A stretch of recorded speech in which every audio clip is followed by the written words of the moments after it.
Umaqchi vaqdaşlar, bugungi hikoyamiz haqiqiy boyliqni bil. Bir buvayning 4 o'g'li bor ekan.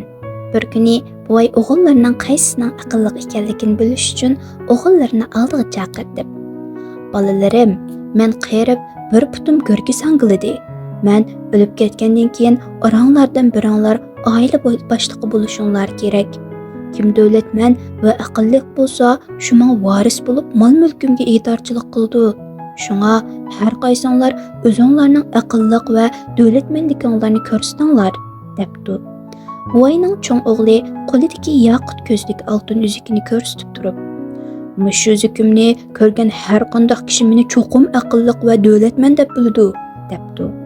Buvayning ikkinchi o'g'li zar bosgan chapanni kiyib, "Mushu turqimda meni ko'rgan kishi haqiqatan aqlliq va boy bola ekan" deydi, debdi.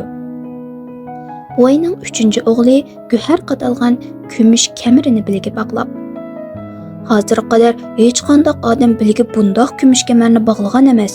Men aqlliq bo'lg'achqa bundoq narsalarni saqlayman", debdi. "Hey o'g'lim, sen o'zingdagi aql va boyliqingni ko'rsatmamsan", debdi buvay bir chetda jim o'tirgan kenja o'g'liga qarab.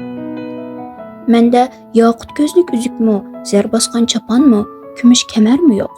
Menda faqat emgak qila oladigan bir jup qo'l va sodiq yurak ham o'zimga tushliq aql bor", debdi.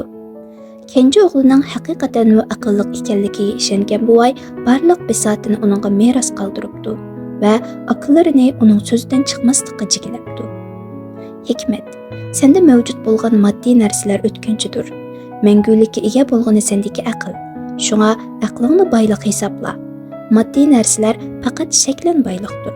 Uningda yuksak darajadagi ma'naviy kamolatni bayqay olmaysan. Uyg'ur xalq cho'chaklari